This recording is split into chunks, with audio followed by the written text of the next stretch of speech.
오늘 본문인 요한복음 1장 14절의 시작이 말씀이 육신이 되어 우리 가운데 거하심이라고 하였습니다.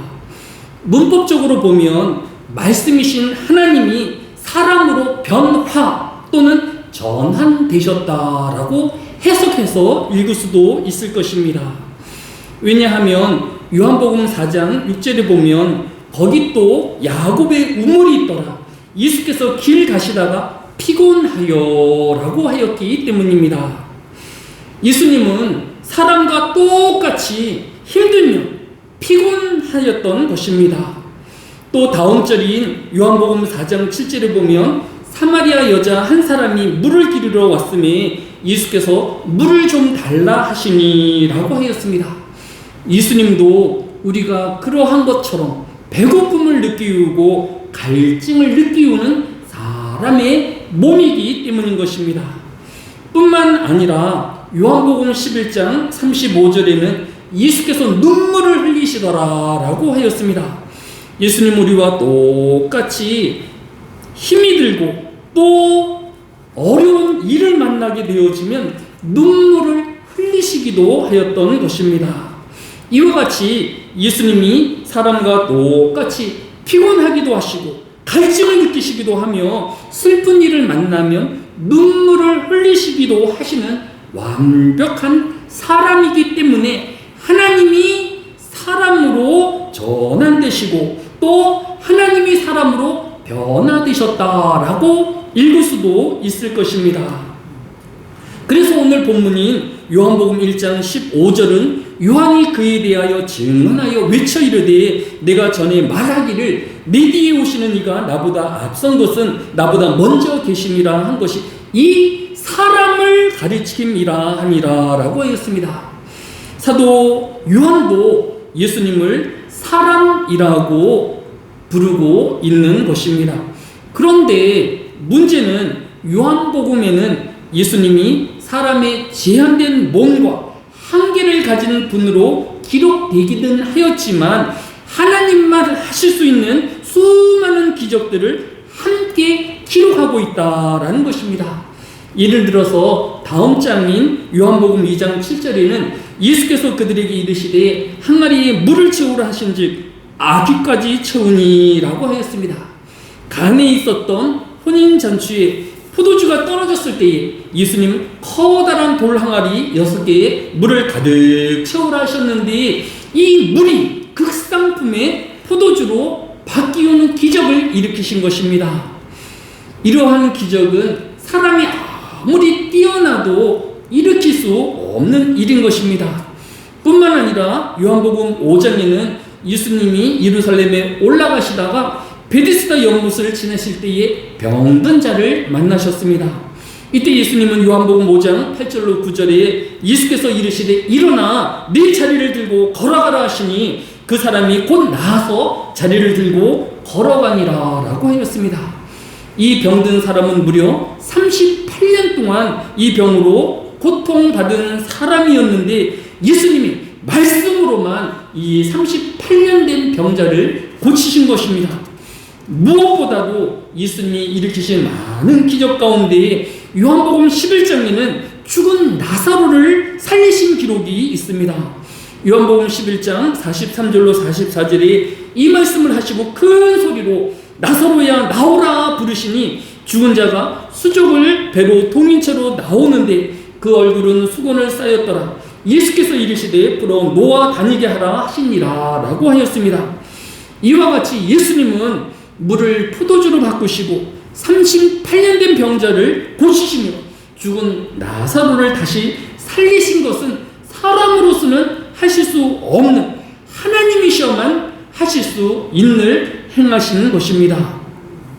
이와 같이 예수님은 피곤하시고 또 눈물을 흘리시며 갈증을 느끼시는 완전한 사람이시지만 한편으로는 물을 포도주로 바꾸시고 병자를 고치시며 죽은 자를 살리시는 완벽한 하나님이시기도 한 것입니다. 그래서 오늘 본문에 요한복음 1장 18절이 본래 하나님을 본 사람이 없으되 아버지 품속에 있는 독생하신 하나님이 나타내셨느니라 라고 예수님이 하나님 되심을 증거하고 있는 것을 볼 수 있습니다. 이와 같이 오늘 본문인 요한복음 1장 15절은 참 사람이신 예수님을, 또 요한복음 1장 18절은 참 하나님이신 예수님을 우리에게 교훈하여 주고 있는 것입니다. 이와 같이 예수님은 이 땅에 오심으로 하나님의 신성과 또 인간의 인성을 함께 동시에 가지신 신비로운 분이심을 우리가 알 수 있는 것입니다. 그러면 오늘 본문인 요한복음 1장 14절은 말씀이 육신이 되어 우리 가운데 거하심에 라는 말을 들으면 마치 하나님이 사람으로 변화되신 것처럼 이제 하나님의 모습은 사라지고 온전한 사람만 남은 것으로 왜 이렇게 오해받을 말씀으로 기록된 것일까요? 이것은 당시 상황을 살펴보아야 합니다. 사도 요한이 요한복음을 기록하였을 때에는 이 초대교회 많은 이단들이 나타나 활동하고 있었는데 그 중에서도 영주주의라는 이단이 가장 왕성하게 활동하고 있었던 것입니다. 영주주의는 그리스 철학으로 바탕한 것으로 예수님이 육체로 오심을 부정하는 이단인 것입니다. 그래서 요한복음을 기록한 사도 요한이 또 그가 기록한 다른 기록인 요한 2서 7절에서 미혹하는 자가 세상에 많이 나왔느니 이는 예수 그리스도께서 육체로 오심을 부인하는 자라. 이런 자가 미혹하는 자요 적그리스도니라고 경계하고 있는 것을 볼 수 있습니다. 따라서 오늘 본문의 말씀인 요한복음 1장 14절은 말씀이 육신이 되어라는 것은 하나님이 사람으로 변화되셨던 것이 아니라 예수님은 분명하게 이 땅에 육신을 입고 오신 분이심을 강조하기 위하여 쓰여진 말씀인 것입니다. 따라서 하나님의 말씀은 한 구절로 해석할 것이 아니라 성경 전체를 살펴 해석해야 하는 것입니다. 정리하면 성경이 기록한 그대로 믿는 우리는 성경이 기록한 대로 예수님은 피곤하시기도 하며 목마르기도 하시고 슬피기도 한 참 사람인 것을 성경 그대로 고백하여 믿는 것입니다. 또한 성경이 기록한 그대로 믿는 모든 성도는 성경이 기록한 대로 예수님은 물을 포도주로 바꾸시며 병자를 고치시고 죽은 자를 살리시는 전능의 하나님이심을 또한 믿고 고백하는 것입니다. 기독교 역사적으로 보면 주후 451년 칼키톤 회의에서 600명이 넘는 큰 회의 결과로 예수님께서 참 하나님이시며 또한 참 사람이심을 공개적으로 확정한 칼키톤 신조를 발표하였던 것입니다. 우리가 이를 통하여서 유익을 얻을 수 있는 것은 지금 우리 기도를 들으시는 예수님은 우리가 당하고 있는 고통과 슬픔을 함께 공감하여 주시는 분이시다라는 것입니다. 히브리서 4장 15절에서 우리에게 있는 대지상은 우리 연약함을 동정하지 못하시는 이가 아니요 모든 일에 우리와 똑같이 시험을 받으신 이로써 죄는 없으시니라 라고 하였습니다. 우리가 당하고 있는 고통과 아픔과 모든 슬픔을 공감해 주시는 우리와 똑같은 참 사람이신 예수님을 증거하고 있는 것입니다. 다만 예수님은 우리와 달리 죄가 없는 분임을 성경이 교훈하고 있는 것입니다. 또 이 참 사람이신 예수님은 우리의 당하고 있는 고통과 아픔을 그저 공감만 해주시는 분이 아니라 그분은 참 하나님이시기에 우리를 도우실 만한 분이시오 우리를 지키시는 전능의 하나님이시기도 한 것입니다. 그래서 히브리서 4장 16절에 우리는 궁휼하심을 받은 때를 따라 돕는 은혜를 받기 위하여 은혜의 보좌 앞에 담대히 나아갈 것이니라 라고 하였습니다. 우리를 궁휼히 보시고 공감해 주시는 예수님은 우리를 도우시는 분이시며 우리에게 은혜를 베푸시는 전능의 하나님이심을 우리에게 교훈하여 주고 있는 것을 볼 수 있습니다. 지금까지 우리는 요한복음 1장 14절로 18절을 통하여서 예수님이 참 하나님이시며 또 참 사람이심을 양성을 가지신 신비로운 분이심을 살펴보았습니다. 이것이 사람의 지혜로는 어려운 일일 수도 있을 것입니다. 그러나 우리는 우리가 생각하는 것, 또 우리가 경험한 것으로 믿는 것이 아니라 성경이 기록한 그대로를 믿고 고백하는 성도인 것입니다. 고린도전서 13장 12절이 우리가 지금은 거울로 보는 것 같이 희미하나 그때는 얼굴과 얼굴을 대하여 볼 것이고 지금은 내가 부분적으로 아나 그때는 주께서 나를 아신 것 같이 내가 온전히 알리라 라고 하였습니다. 지금 내가 잘 이해하기 힘들고 희미하게 보이겠지만 그 날이 되어지면 한 하나님이시며 또 참 사람이신 예수 그리스도를 더 분명하게 깨닫게 되어질 것입니다. 두 번째로 왜 예수님은 우리가 이해하기 힘든 또 희미하게 볼 수 없는 참 하나님이시며 참 인간이셔야 하셨을까요? 히브리서 9장 15절에 보면 예수님을 소개하기를 이로 말미암아 그는 새 언약의 중보자시니 이는 첫 언약 때에 범한 죄에 속량하려고 주구사 부르심을 입은 자로 하여금 영원한 기업의 약속을 얻게 하려 하심이라 라고 하였습니다.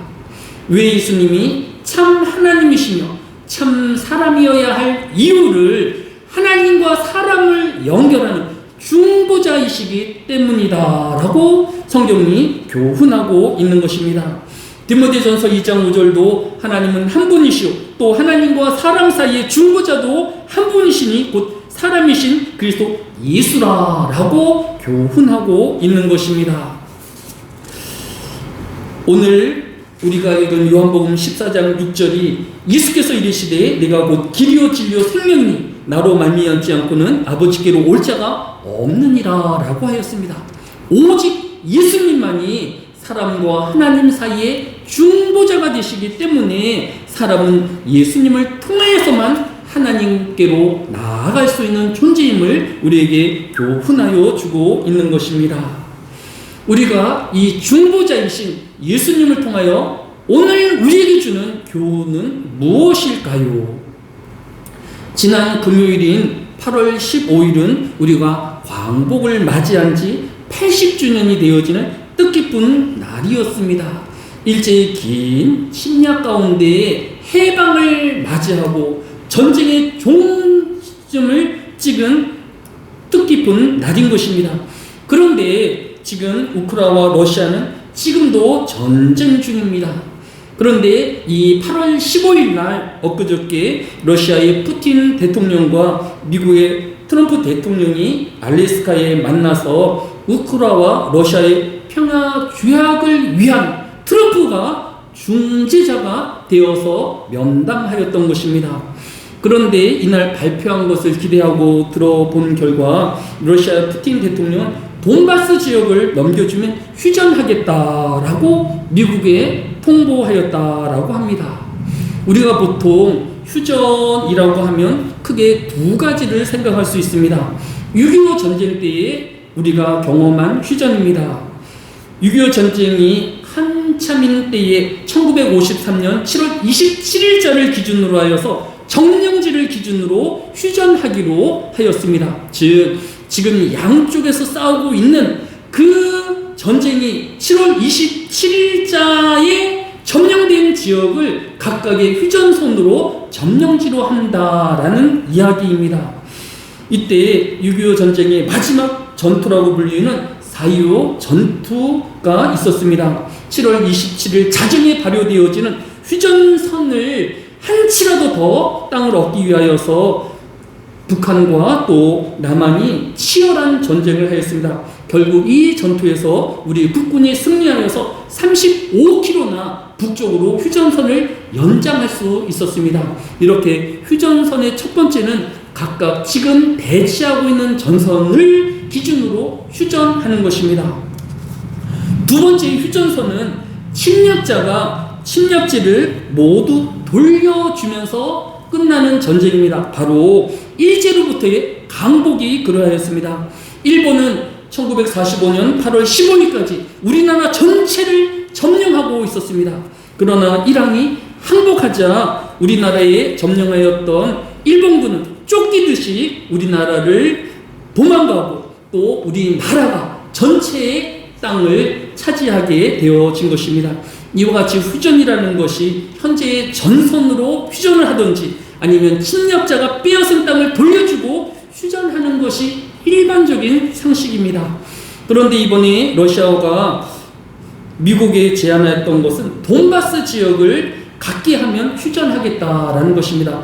제가 돈바스 지역이 어떤 지역인가 봤더니 돈바스는 크게 도네츠크와 루안스크 두 지역을 아울러서 이르는 지역인데 루안스크는 지금 러시아가 다 점령하였지만 도네츠크의 주요 도시들은 지금도 우크라이나가 다 점령하는 지역입니다. 그러니까 지금 러시아는 자기네들이 빼앗지 못하는 이 도네츠크의 주요 도시들을 우리에게 돌려주고 그 다음에 나머지 땅은 지금에 있는 전선대로 휴전하겠다라고 이야기를 하는 것입니다. 이것은 우크라이나 입장에서 억울할 것입니다. 아무런 이유도 없이 많은 땅들을 빼앗겼는데 휴전이라는 이름 때문에 지금까지 목숨을 지키고 있었던 나머지 3분의 1 땅을 러시아에게 주고서 휴전을 해야 되는 받아들이기 어려운 요구를 받은 것입니다. 만약에 공정한 중재자라고 하면 이 미국의 트럼프 대통령은 더 이상의 전쟁을 하지 못하도록 서로 양쪽 군인들이 서로에게 폭격이나 또 군사적인 위협을 하지 못하도록 하는 것을 해야 되는데, 지금 트럼프 대통령은 모든 책임을 우크라이나에게 주면서 우크라이나가 받아들이면 휴전할 것이지만 그렇지 않으면 어려울 거다라고 이렇게 러시아의 편을 든 듯한 보도를 보았습니다. 아직 다 확정되어진 것은 아니지만 성경이 오늘 우리에게 교훈하는 것은 하나님과 사람의 중보자가 되기 위하여 예수님은 그 하늘의 천상을 버리시고 이 땅에 오셔서 슬픔을 당하시며 갈증을 당하시고 또 눈물을 흘리시는 절전 사람 편이 되셔서 중보자가 되신 것을 볼 수 있습니다. 우리 사회의 중재자는 그러해야 할 것입니다. 강자의 편에 서서 중재하는 것이 아니라 강자와 약자의 똑같은 심정으로 중재하는 자가 되어야 할 것입니다. 정치가 그러해야 하고 또 재판이 그러해야 하고 또 우리 사회의 모든 사람들의 중재자가 그러한 위치에 있어야 할 것입니다. 오늘 강자가 편에서는 또 강자에게 유리한 중보자가 되어지는 것이 아니라 예수님과 같은 중보자가 되어지는 더 많은 크리스찬이 있어야 할 것입니다. 에베소서 2장 14절로 16절에 보면 그는 우리의 화평이신지라 둘로 하나를 만드사 원수된 것 곧 중간에 막힌 담을 자기 육체로 오시고 십자가로 이 둘을 한 몸으로 하나님과 화목하게 하려 하심이라 라고 하였습니다. 모든 양자가 기꺼이 받아들일 수 있고 또 감격하게 할 수 있는 예수님이 우리의 화목자가 되어지신 것입니다. 우리의 삶의 역할이 세상의 죄악 가운데 있는 사람들과 또 하나님 사이에 중보자가 되어야 할 것입니다. 저들에게는 하나님의 복음을 전하고 저들이 당하고 있는 고통과 아픔을 함께 느끼고 함께 우는 저와 여러분이 되어야 할 것입니다. 이 한날에 우리를 도우시는 하나님, 또 우리와 함께 하시는 하나님, 문제를 해결해 주시는 전능의 하나님, 또 우리의 슬픔과 문제를 함께 공감하시는 참 사람이신 예수 그리스도를 고백하는 저와 여러분 되어주시기를 예수님의 이름으로 축복합니다. 사랑이 많으신 아버지 하나님, 이 땅의 강자와 약자들 사이에 한편을 드는 사람이 아니라 양쪽에 어느 누구도 억울함과 또 눈물이 있지 않는 중재자가 나타나게 하여 주시기 합니다. 어찌하든지 이 전쟁이 곧 종결을 갖게 하여 주시고 모두에게 평화가 깃들게 하여 주시기 합니다. 우리 사람 사이에 여러 갈등과 다툼이 있습니다. 우리도 예수님을 담아 좋은 중보자가 중재자가 되어지기를 다짐하는 저와 여러분이 되어지며 또 예수 그리스도의 은혜에 감사하는 주의 백성들 되어지게 하여 주옵소서. 감사를 드리오며 예수님의 이름으로 기도드렸사옵나이다. 아멘.